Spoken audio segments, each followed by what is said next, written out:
So, there's different phases I find in the spiritual realm where sometimes it's about the practice, sometimes it's about the processing and the dormancy, and then sometimes it's about the talking, and it's having whatever kind of magical thing happens when you are sharing your ideas with other people. Um, We've had some amazing guests on there who come in with experiences that blow our minds. We're like, what is happening? And we get to have that growth there as well. But that magic all gets to be put in like the communal pot, and then it's like, well, what are you going to do with that?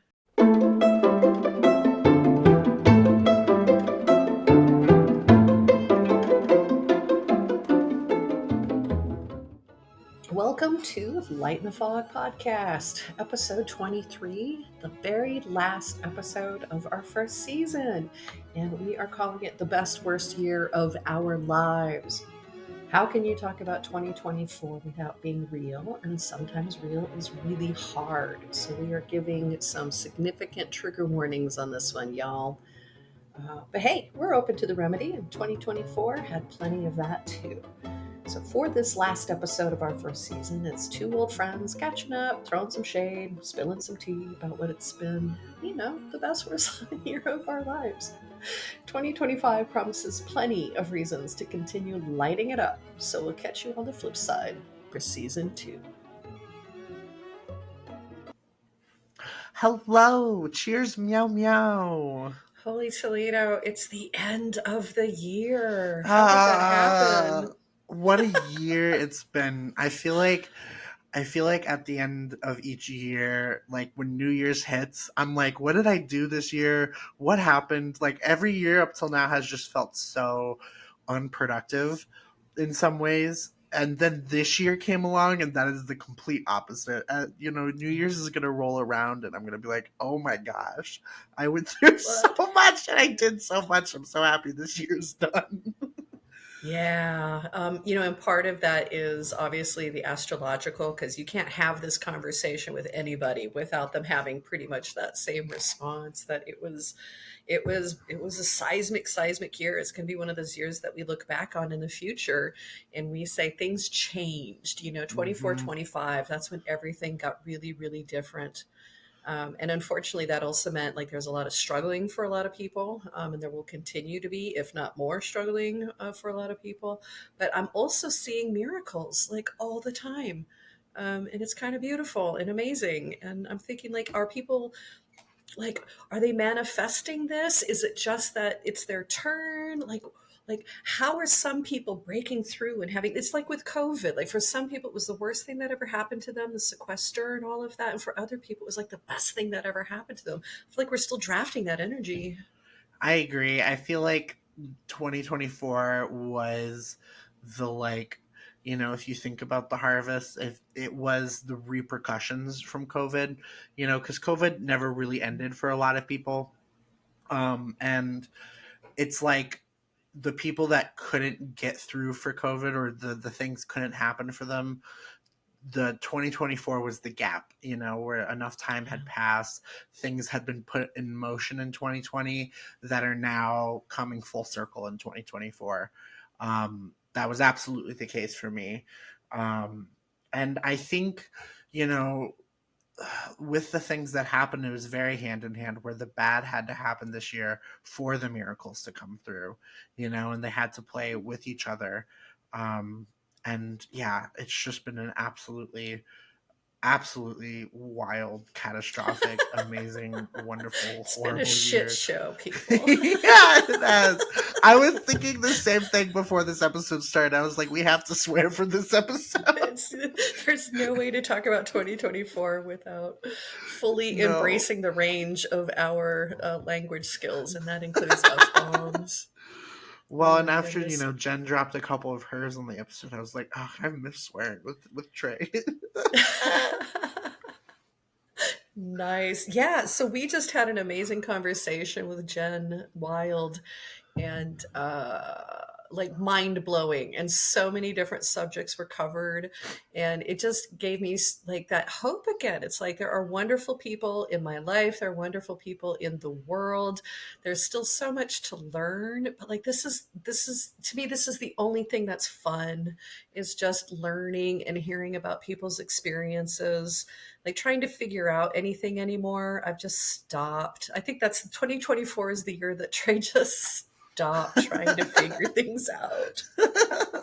That's such a mood though, because like I don't know. I guess I'm still figuring things out because like when I with Jen's episode that we just did, so many things came up for me, um, and all of them being like I'm here finally, because so much has been put into motion for me the past couple months that has just been so surreal and crazy and really hard to get a grip on. And then, hearing Jen tell her story about just how much she struggled and how much finally started coming through for her, it felt like I'm finally at that precipice of, okay, this is your time to have things come through. Like, this is your time Yeah. to get above and get afloat. And Yeah. I've known that, but like, I can actually see those dominoes being put in place now. The fact that I've been sober from weed for a few months now, and like I'll have moments where I'm Yay. I want to applaud, but I yeah, know that blows out the microphones. Dudes, that is significant. poetry Congratulations. hands, Yeah, thank you. that's right. um ASL applause. yeah. And like even the moments where I've been with people and I've smoked haven't been good anymore, and like I just want to cut it out altogether. I don't really want to do it anymore. And on top of that, being at a job that is actually difficult and is challenging me, um, is embracing sides of myself that I didn't know were there, and is calling me to practice and maintain my self-care, because that's the only way I'm going to be able to manage this job. It's Ah. just like, oh my gosh, like wow, because I've had so many jobs up until now that have just been skirting by, and just like you Mhm. just show up, that's the job, and you're there. Whereas this is not that at all. It's so much more than that. And it was really overwhelming and exhausting, and like, can I do this at first? And I feel like that episode with Jen, hearing her talk and seeing how much she juggles, and also Yes. understanding, yes, oh my Oh, gosh, yes. absolutely crazy. She has so much going on and she just juggles all of it. And then I had the reminder of like, oh my gosh, I'm about to hit my 30s here soon. Because I'm Are about to you? be Wait, I thought you were. uh I'm Do you want to say 26, how so old I'm you are? You're 27 next 26. year. Okay. Yeah, but like I feel like Oh my 28's around the gosh. corner That's because like such a, everybody. a 20 something thing to be like, I'm 23. Oh my God, I'm practically 30. Yeah, but like I'm almost 28. Like, and everybody in my life is But you're 28. I not. You're keep 26. get out of here. By the time I hit my 30s, I'll have figured this shit out a little bit better, hopefully. Um, But the but stuff you like, were meant to figure out, and the fact that you're paying attention to it, that you have awareness, I mean, that's like such a big deal at this point that rather than just letting bad jobs and heavy emotions and bad relationships kind of dominate things, to actually like engage with them and to figure out like, okay, what am I supposed to learn about them or about myself, and how do I get them out of my life? Like that awareness is everything. By the time you hit 30, you're going to be like the CEO of a company, I oh think. my god, I hope not. Don't put that on me. I would never be the No, CEO of a company. Hell no, that's a never terrible say job. never. You don't That's know. just so much. That's just so You much don't work, know. so much stress, so much like spotlight on me. You know, one of the big things that changed for me this year is like I wanted to become a really famous director of film, and be in the spotlight and be there. And I realized that all of me wanting to be in the spotlight came from me filling that hole of self-love for myself. Mhm. And now that I'm starting to fill it, I'm just like, being the screenwriter in a cottage who just sends her work off and just gets the nice credit at the end of the screen, and every once in a while gets called out to an award show, like that sounds really nice, like flying under the radar, not really being super known. It sounds nice for the first time in my life, and I would never want to be the CEO. uh, But like, yeah, I feel like, By the way, you're the co-CEO of this business. What we're doing here oh my is a lord. business, so sorry, sucker. Listen, we can return to that if we ever hire somebody else. Oh, I see. So we actually have to have employees and like a bank account and money coming in and Money coming in. I think those are the actual definite terms of a business. So yes. but it's not. It's Yeah, not. We are the that's visionaries true. of this process. We get to drive it exactly the way we see fit, which has just been one of the most fun rides of my Uh, life. And if we decide to turn it into something big and huge that involves employees, that involves like a real graphic designer, that involves a marketing executive, then we will. But meanwhile, this is the show, man. We created something remarkable that I've never not been excited to be a part of this endeavor with you. So huzzah to yeah, us. I agree. And I feel like, you know, a little while ago, in actually the episode that we released last week, we talked about uh, friends and like what friendships are and how they develop and stuff, and having it be hit that couple year mark before you're like, oh my gosh, this is a friendship, and I feel like the podcast side of this developed for me before the trusting the friendship side of it developed for me, if that makes sense. Mhm. Where it's like, I knew you were a friend, but like a I was friend, not a friendly. close friend. Yes, exactly. And there wasn't the give and take of our friendship yet. There wasn't the consistency and the reciprocation. And then recently, when we had that conversation a couple nights ago, that it was just us and we didn't record, it was like the oh my god, holy crap moment between us of like, Trey's a friend. Trey's a Yep. real friend. And I think you saw it before I did, but Yeah. I started to kind of realize it after the dust from this year settled, because oh, fuck this year. But It like, was a dusty, dusty year. yeah, but like, I'm really grateful for our friendship, and Yeah. that this I get to know you podcast. for the rest of my life. I mean, that's a really remarkable Yeah. thing. And you're only 22, but like I've been around longer, and let me tell you, my closest friends are the people that I've known since I was 17, and they are some of the friendships that I absolutely cherish the most. Like getting to know somebody for a long time is everything. And if we get to do these kinds of fun things in the meantime, even better, even better. I do think the Yeah, podcast accelerated it for sure. I agree. The podcast absolutely accelerated, especially because we'd have conversations that we not only got to have, but then re-listen to and return to, and like reiterate these deep, intimate moments that we're sharing with each other. Because my memory freaking sucks. Like, I don't remember crap, and so then getting to re-listen to our conversations and solidify those memories has been really magical. Yeah, agreed. And there's so much more to do with it.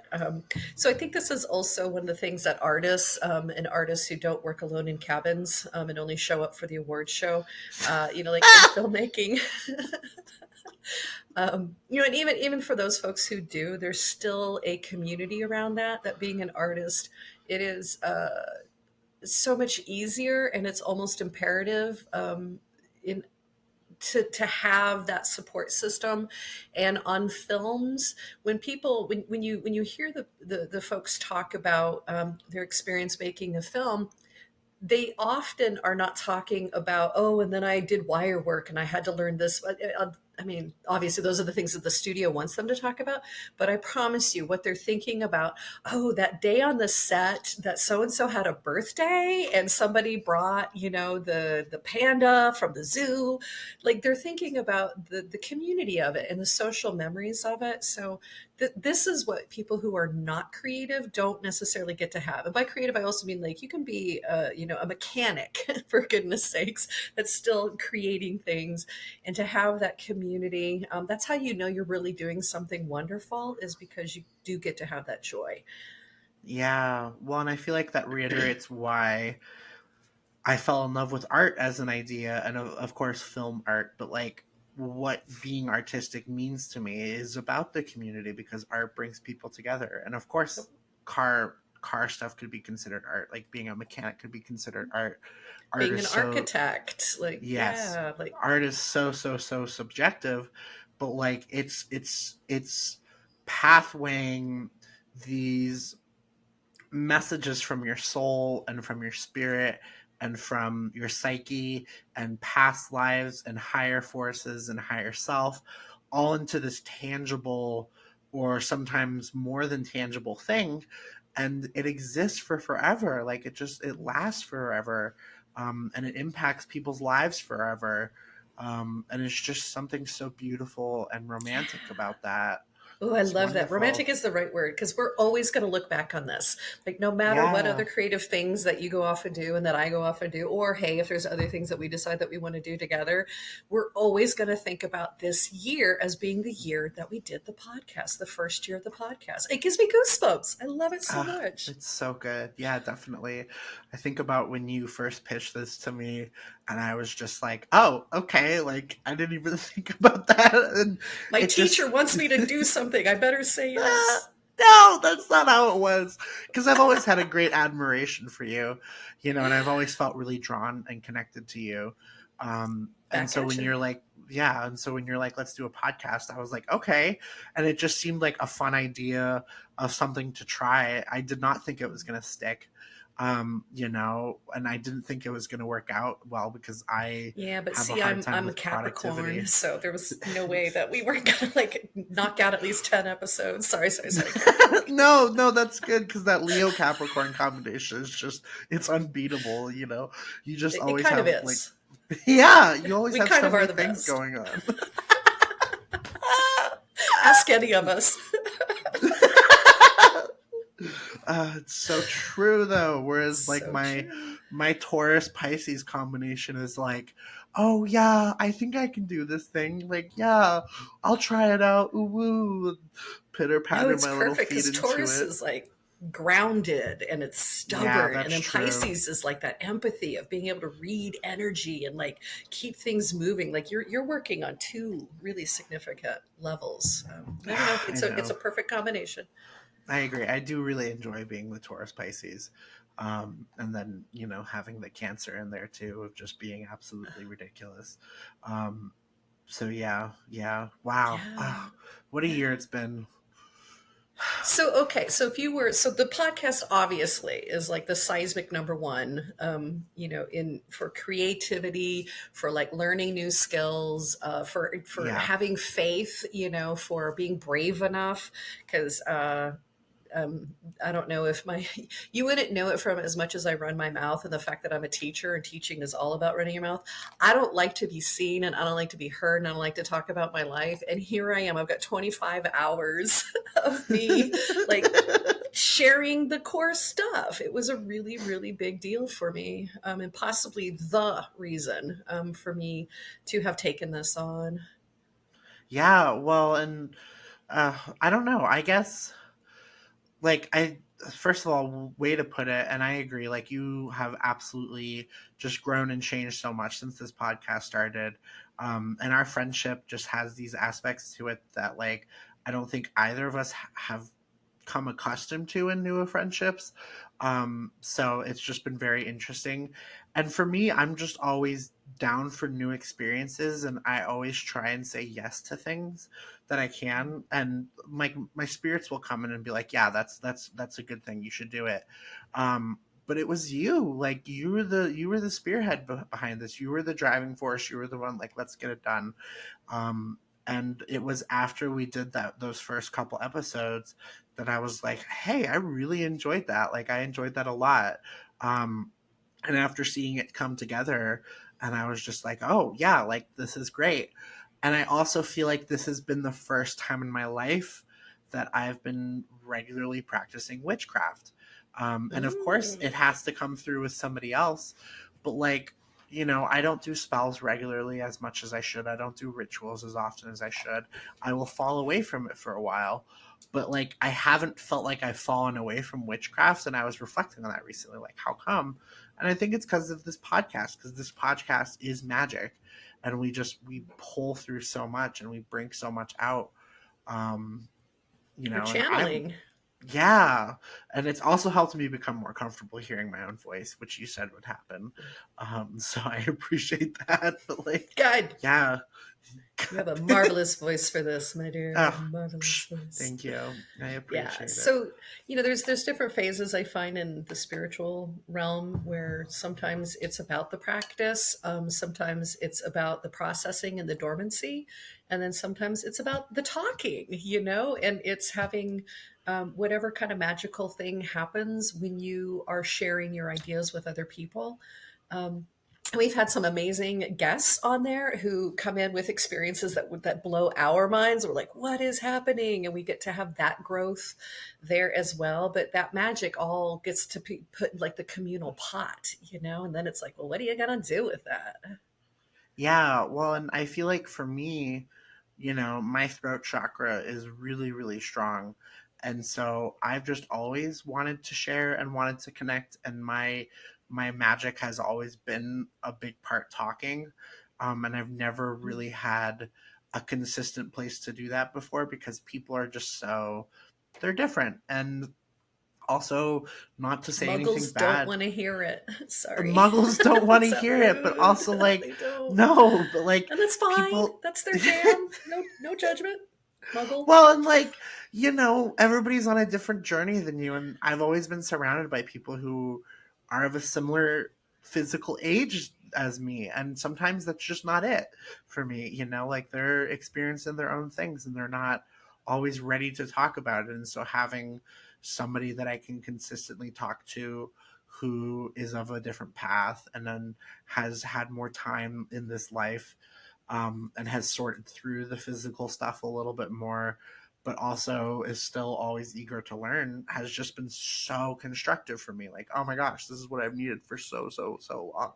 So thank you. But like, yeah. Yes, and you were what I needed for sure. There's a reason why I've always been drawn to teaching younger populations, but not too young, because I need the fusion of the curiosity for them to know enough about their interests and to be able to express those interests. That really kind of comes in around 12. So Hmm. yeah, like 12 to 25, well, 26 apparently is really it's a magical time, because if you haven't, I don't know, it's like everything is new, Hmm. and there's no limits to what you pull in except really like what limits you end up putting on yourself, but those things still sneak in there. And when you get older, a lot of times people will sort of choose the five things that they do, and the five things are usually like family, and family can be like the top three things, and then their stock portfolio slash job. Like the older you get, the you get more and more and more concerned about your money, and that ends up occupying a lot of your time, and then like your health, and then that's kind of it. And they wonder why people end up lonely, and they wonder why people end up kind of being stagnant, and it's because they've put everything they had into, it doesn't even matter what the things were, but it was only those things, and now those things require so much more from them. And I don't have any of that. I don't have family. I don't have a stock portfolio. I barely have a job at the moment. So it's like curiosity just gets to let rip. And we have really gone to some remarkable places that I would have never gotten to investigate and to, hear about and explore if we hadn't done this amazing thing. Yeah, I agree. I agree. And I've learned so much about myself that I never would have gotten to learn had I not done it, and how much I'm willing to, like you said, put myself out there, and just put the effort into something consistently that it is a choice, because like working, getting money isn't a choice. Like it is, but Yeah. it's a We requirement. live in a capitalistic society, blah, blah, blah. Yeah, but like this has been a choice. This has been, no, let's keep doing it. Let's figure it out. And I think that's also having the flexibility behind it. of like this has just started off friendly, which I know um, with us growing, that's going to start to change a little bit. But I hope that we can still keep some amount of that, like, oh, when crap happens. And like sometimes the episode's going to get released on Thursday, sometimes it's going to be Friday. Sometimes it's just going to skip a week because stuff came up. Because, oh Um, well. That's yeah. right. Hey, And until we have a paycheck and somebody's like demanding you're things right. of us, of course we're going to do it exactly the way it needs to be done for us. Well, by the time we have a paycheck for it, if this is paying the bills, then like, I'll be able to say screw it to everything else. Yeah, yeah, Yeah. wonderful.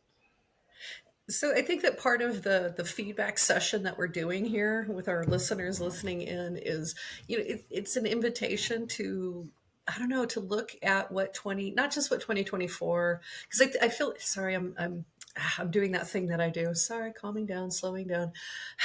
When we do a review, it often is we go and we hit like the negative things. And we talk about like the big struggles, and trust us, there have been the struggles. Um, but this is a space for joy and for fun and amazement and amusement. And I really hope that everybody at home has a space like that, that they, if they had something coming into 2024, or if they built something, or if they have intentions to build something, the more joy the better, you guys. This is a show about energy, and if there's anything that Jenny and I can attest to, is that the energy is what changes the world. um, Yeah. we changed our Well, world. yeah, definitely. I really like that, and I think when we were first pitching this idea of reflecting on the year, it definitely was going to at first be like, ah, here's all the crap that we went through. But, I started off today in a really bad headspace. And then the Jen interview just really, really did a 180 for me. And I am of the space where I would like to reflect on the positives of this year and the things that we both learned. Because, oh my gosh, there was so much good came from this really tumultuous year, and so much good has come from these past 4 years of hell. um, Yeah. and I'm really grateful for all of it because I wouldn't be here otherwise, Yeah. and I wouldn't be And where you I'm guys at. know us. We're not sunshiners. We're not the No. toxic positivity people. We don't believe Oh in. gosh, no. If you just think it into being, and wave your magic wand. That's just not where Jenny and I come from. But to have gotten to this side of things and to be like, that sucked, not doing it again. This is what I'm taking forward. And it's the not doing it again portion. Again, it's the Hmm. awareness. So you have a crappy experience, or I don't know, several years of them. And then it's like, okay, how do I avoid having to experience this before? And then is there anything I could do for my community so that maybe they don't have to go through more shit show? At least that's me. Yeah. No, but I agree. Like, I don't know. I feel like we've talked about that light at the end of the tunnel and where I realized that maybe came from, and I still have to delve into that more of myself and figure out which entity is there and understand who it is. I have to know who it is. Yes. Um, It's but Tinkerbell. it's God, that'd be amazing. Well, we know it's a he. Um, I but think Tinkerbell is absolutely fluid. oh, you're right. How dare I put a gender on Tinkerbell? Just Um, because somebody put a skirt on her doesn't mean anything. yeah, what the heck? But I've always tried to look at the brighter side and the bigger picture of things as much as I can, because what else are you taking from things? Like, if you're just taking the bad all the time, it's just going to compound and pull you down, and it's going to make the future so much worse for you. And yeah, inevitably there are going to be bad things that are going to happen to you in the future, deaths that still need to be had, losses that still need to be had, heartbreak and turmoil and tears and trauma that still needs to be had. But like, if you're just focusing on that and you're just looking forward to those moments, you're missing so much, and so much can pass you by, and so many amazing lessons can pass you by. Um, and it really feels like that has been one of my big mission statements, is like take the good with the bad, and recognize that both are there, and recognize that that paradox of they both have to exist simultaneously. And if you're only just focusing on one without the other, like, you're missing the point. Yeah, that was really beautiful. Thank you for that. A couple things came in, and I'll probably only remember one because that's how my brain works. So, one of the things that I did a lot of in 2024 was listening, because I'm always self-educating. That's just part of me. I'm always wanting to hear lectures and take in nonfiction, and my focus. And I've been taking classes like psychic classes, and it's some of the information that's really come through that's been so impactful is this idea that let me see if I can get this right. Um, you don't My goal, despite my trauma, despite my PTSD and my CPTSD, which means that I tend to lead with depression and anxiety. And when I'm not depressed, I'm a very chipper person. I'm a very optimistic Same. person. It's wild. Like, oh my God, who I could have been had I not been screwed up with so badly in my childhood.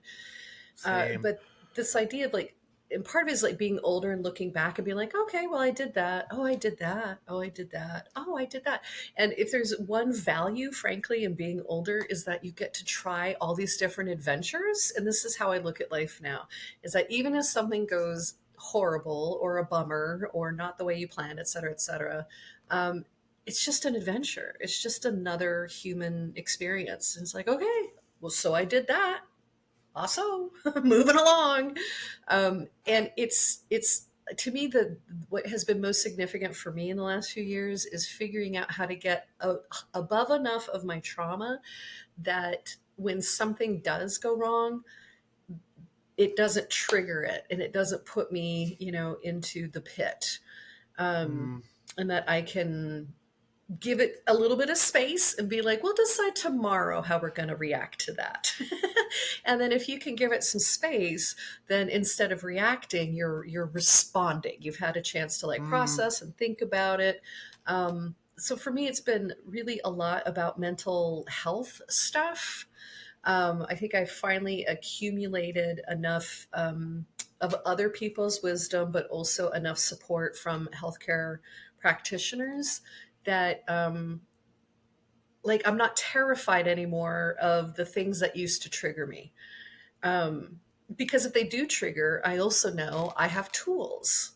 Then okay, then I can get myself back into remission. Whereas before it was so out of control, Jenny. Like the PTSD was completely driving the show. It yeah. completely. And now I feel like I get to have a more soulful experience because I've done the work to be able to get above it. Yeah, well, and good for you. Like, that's such a huge point to reach. And, we've talked about your journey getting to that point, but it's been a long time coming.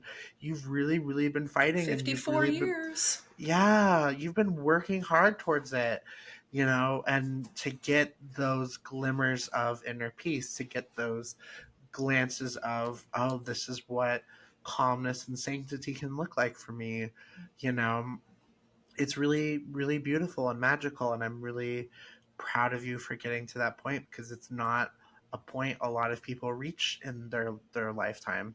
And It's true. it's a journey and a lesson that takes many lives to get to. And how beautiful that this is that lifetime for you, that of understanding that this is the other side, this is the greener grass. And how beautiful and fortunate I am to have a friendship with you in this period of your life, and to witness this firsthand, because I am both privileged and unprivileged, and it's a weird dichotomy to ride, and I think we all are in a lot of ways. But, like, you know, I've always been able to see the forest from the trees and the lessons, and also I've always had PTSD running the show as well. And you never realize how much of a driving force it is until so much of your life just blows up. and the reset button is hit, and you're just like, oh my gosh, I'm in shambles, like I'm nothing, Yeah. like And I have this no is tools to deal with this. yes, this is it, like this is the bottom for me. And I'm so lucky that the way I bottomed out was so non-destructive to the people around me and was so easy, redeemable to come back from. I'm so lucky and so fortunate, but it was still a deep bottom, and I have a lot of appreciation for that bottom now, and for other people and that path. And it's really sad that that's what it has to be sometimes, is that bottoming out, especially when addiction's involved. Yeah. So yeah, I don't know. So can I ask you? So this is something that we had talked about on a previous episode. That this year did result in you needing to seek out some pretty intensive support. Do Yeah. you want to speak to that? You don't have to go into Yeah. detail if you don't want to. No, well, and I think it's fitting because I also, and I told you this, but I didn't say it off the air. I had my first therapy session recently, and it's not going to be something that gets to happen again for another month. But then after that month is over, I get the ball rolling on it. And I was reflecting, because the first session of therapy is it's garbage. It's awful. It's awful every time, because you're just Oh you're no! just Oh you're no! just spending an hour of like, here's all the things that are wrong with Oh, me, and then you oh. have this person just like nod their head and be like, yeah, wow, that's a lot. And they're over like doing a hash mark, one terrible thing, two terrible thing, Yes. 20 terrible things, 21 terrible things. Yeah, Yeah. and then at one point she was like, "So there's all these things. I can see the need." She's like, "So where do you want to start?" And I was like, I don't freaking know where I want to start. That's Oh, such a interesting question. I have no idea." And I've thought a lot about that, but like I have always struggled with SI. And for those who don't know, that's suicidal ideation, and it's just easier to abbreviate it. It's less triggering to abbreviate it. It's quicker to get through to people who struggle with it as well and be like, "Oh yeah, me too." Um, I've always struggled with SI, and I've always struggled with like not wanting to deal with this crap. And like, why am I being forced to deal with this crap? Why do I have to keep going? I've also always struggled with the fact that I've had people constantly telling me that I don't have a hard life, but it constantly feels like I have what? had a hard life. Yeah. I'm sorry, I who is saying this? my mom mainly, but like, Okay, well, we family already know that members. that's rubbish. Well, Sorry. but like family members, and then also just constantly being surrounded by friends who, in my mind at the time, and obviously this is flawed thinking now, but objectively had it harder than me, you know? And of course, always somebody's always going to have it harder, but And that's a as a trauma healer, response, by the way. I know it is. And I'm very familiar with it. Yeah, I know. But like, you know, having that, like, oh my gosh, all these people have it so much worse than me. My mom just constantly saying the reason I struggled as a teenager was just because I was a teenager, and everybody struggles when they're a teenager, which I also feel like is her erasing her trauma a little bit. um but like, you know, this year things came through, realizations occurred, big huge revelations came about, and it was the first time in my life that I could no longer accept that I had to accept that I had a hard life. It was the first time in my life that I had to accept I have very severe CPTSD. Things absolutely happened to me. Mentally, I'm absolutely dealing with a lot. The fact that I'm on antipsychotics now and I can feel it, like I can feel the change. Oh, oh, Yeah, yay! This is good news. it is good news, but it's also like this really bittersweet validation, because this entire time I thought I was just, everybody dealt with this, and I thought like, oh, I'm, the feelings of going crazy are just me internalizing it and me not reflecting on it well, and it's my fault. And now I have antipsychotics and I can feel a little bit of the chaos in my mind start to smooth out a little bit, and it's like, holy cow, this whole time, This whole time, damn it it. wasn't you. Yeah. Yeah. And that is like one of the most pivotal moments because we talked about this in the coping mechanisms episode, that we create all of these logic systems, but they're not logical and they're not very good systems because when we invent them, we're kids. So we have all of these, oh, well, everybody is feeling like this, or they have it so much worse. I should be more grateful, and, et cetera, et cetera. Like you just named like five of them in a row, that it's your Yeah. fault, and, et cetera. And in the moment that you have, um, whether it's a day or it's a remedy that lasts longer and is more significant, it changes because for the first time you have perspective. And this is Hmm. one of the hardest thing that people who don't have mental illness stuff to deal with is they don't know that we can't access that positive thinking place. It's not feasible for us.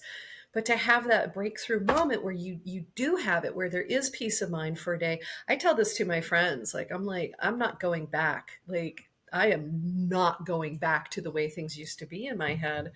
Whatever it is that I have to do in order to maintain my copacetic zen ness is what's going to happen, because it's the single most important thing. When people say like, oh, my sobriety is the most important thing, what they're saying is to have ownership and autonomy Hmm. and seniority in your life is the most important thing. And the way that an addict might have it is through sobriety. And the way that a person with mental illness might have it might be medication, and it might be meditation, and it might be therapy, and et cetera, et cetera. I am over the moon for you because now that you know what that feels like, you can get back there. You know it's possible for you. Yeah, definitely. And thank you. And I feel like I'm just scratching the surface of it for myself for the first time. Like this door has just opened for me. And it's been very, very, very overwhelming and cathartic at the same time.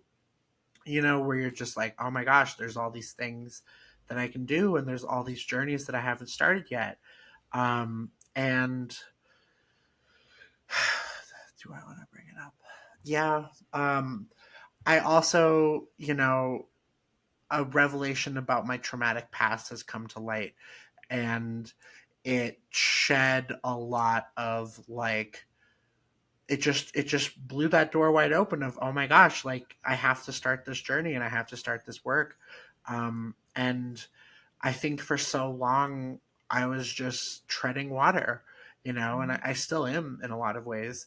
um, but to start to get those semblances of getting your feet on land, um it's an undescribable thing. It's Yeah.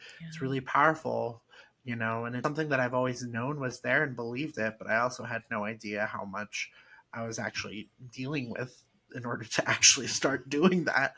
Yeah. um but yeah. And that's the Yeah. other piece, right? Is once so people talk a lot about like labels, like is it better or worse to have labels, et cetera, et cetera.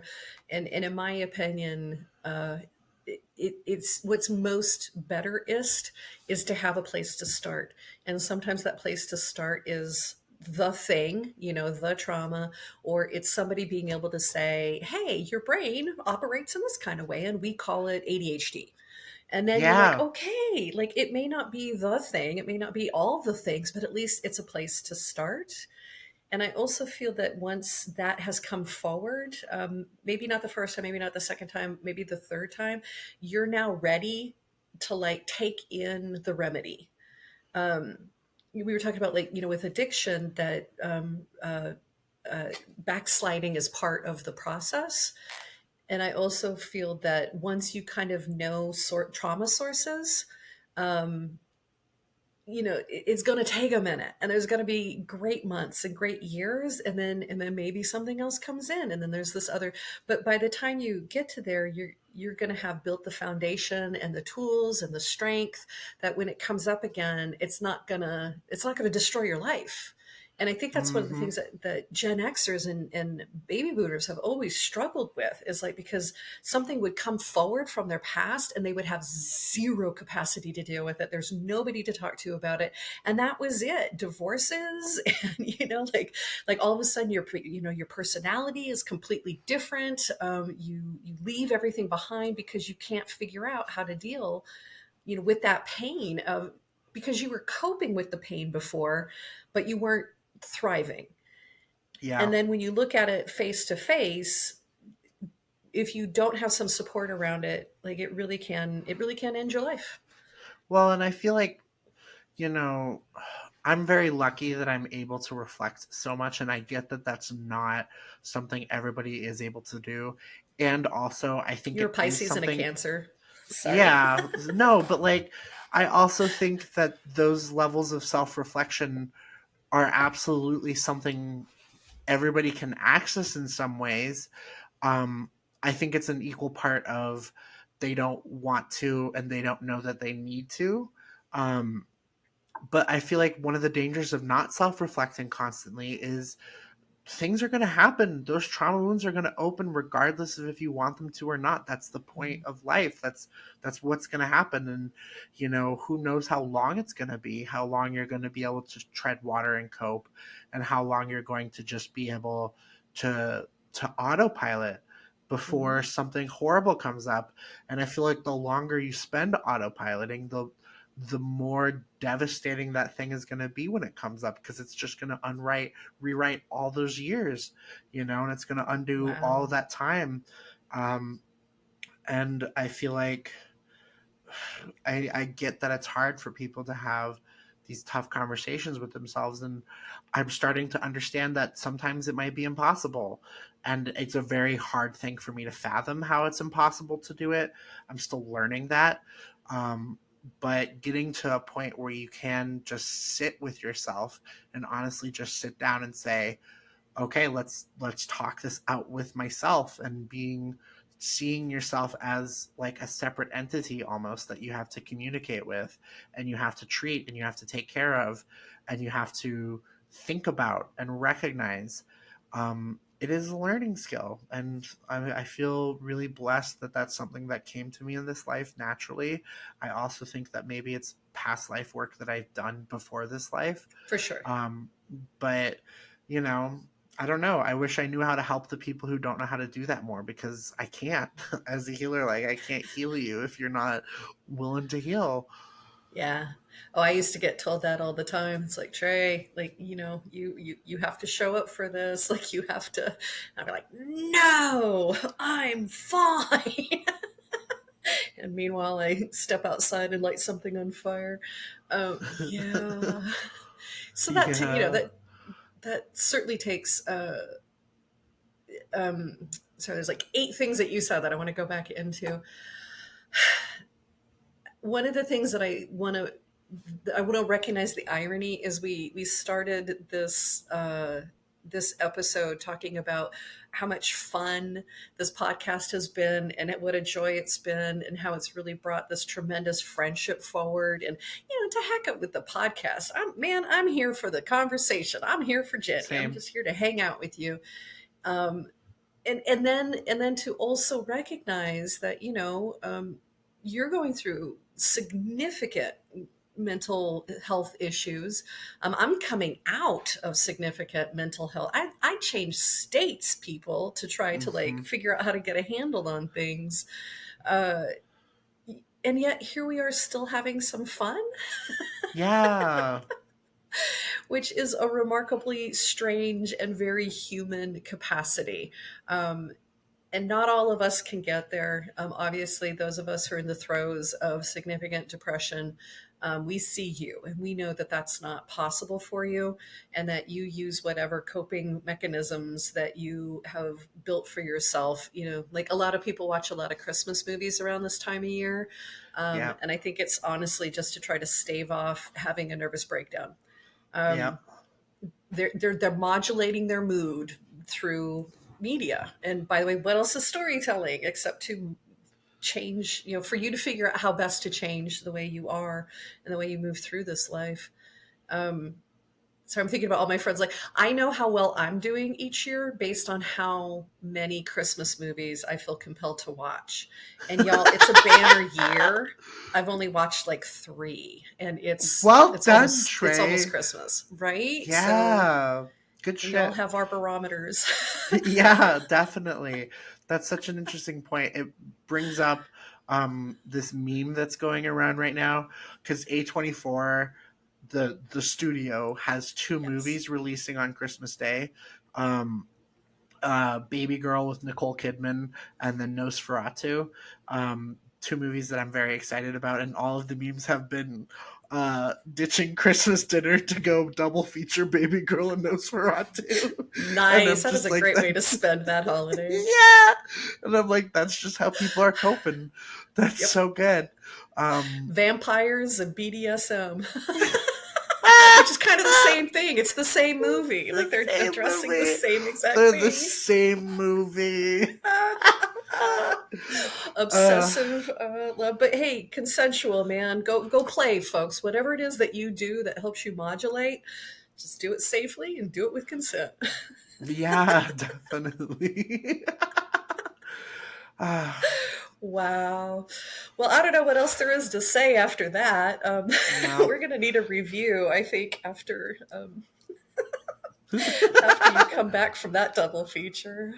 Yeah. Oh, I'm not That's a doing it. I actually am doing Christmas dinner. oh I almost went to oh go you are. see Nosferatu because the Alamo is doing a special thing where you get a coffin popcorn box and a little stuffed rat.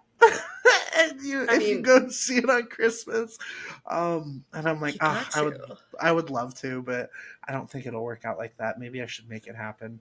But anyway, I think the point is that this year has been one of the best worst years of my life, where so That's the much, title of this episode. The yes, best the best worst year worst of years of our my lives. life.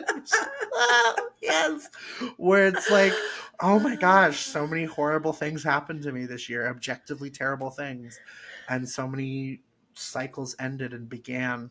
But also I have this wonderful podcast with this wonderful new friend, and I have these newfound powers in myself and this newfound path, that I absolutely had to dig through the crap to get to this point. That there was no other, like thinking of, I can't believe I'm about to say this, thinking of Doctor Strange in Infinity War when he's looking at all the different realities for how this could have worked out.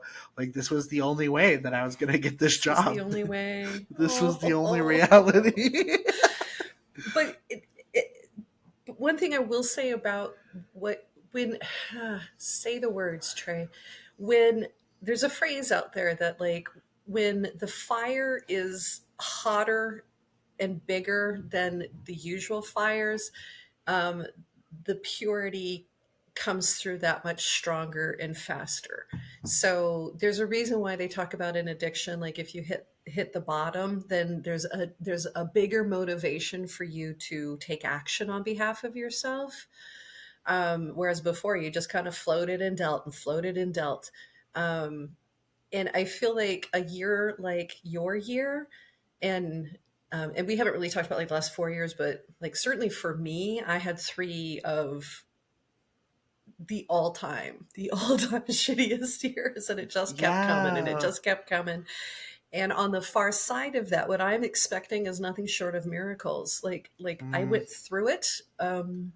I'm still hanging in. I'm still having the conversations with all the everybody who has something to pass on to me, some wisdom to pass on to me, some remedy to give me. But like I'm not going back. And nope. and you should not have to go back because you did it, but you did it with awareness, you did it with self-love, you did it with grace. Darling, you don't have to go do that again. Yeah, no, definitely not. We have just done so much for ourselves these past 4 years. And as a healer, there's just so much more that I want to know about your journey, and so much It more that I sucked. want.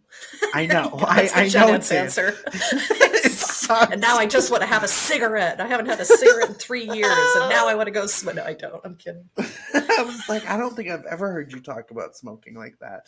Um, Oh God, I love smoking. Loved it. Loved it. Loved it. I see it. But when I was I done, I was also done. Never have to go back. I think that's how you brought it up before. But like, I don't know. Now that I have this true friendship with you, I'm excited to hear more about what you went through the past 3 years, in way when you're willing to share more of it, and you've shared a good amount of it. And so I definitely have empathy. But I'm also so grateful on the other end to have you here for. I'm hoping this isn't going to be a few years of this crap. I'm hoping that I got it all out of the way in 1 year, and I guess I've been kind of dealing with it for 3 years, but like in terms of tangible events happening to me, this Mhm. was the year for it. So I'm hoping that 2025 is just the seal for both of us that our lives are going to be better while the world and our society is slowly crumbling. Well, as I can't remember who said it, but not everybody has to suffer. Hmm. Okay, I choose to be one of the people who doesn't suffer because I also know I'm one of the people who chooses to help. So the further I can get out ahead of all of this, the more I'm going to be able to be of service to the people who are taking the hits. Yeah, And yeah, there you go. that's true. We're both healers. We're Yeah, both we are. teachers. Yeah, we are. Oh, And wow. apparently, we just had to be put into this position so that we could be well enough to, try to throw the rope back. Yeah, definitely. And I still have a lot to learn in terms of how to get ahead of this. But I'm willing now, which I think was my biggest lesson is to be willing. So, Yeah. yeah. Yep. Huzzah. Huzzah. Wow, what a year. What a year, baby. This has been just one of the great joys of my life. So thank you again. Yeah, And thank hey, you. let's do this some more in 2025, shall we? Yay! End of season one. What Yay. a End of productive season season one. one. We did so good. Uh, As we say in the movie biz, that's a wrap. That's the that's a champagne wrap. shot. All right, baby. Cheers. Cheers. Meow Meow, meow. meow.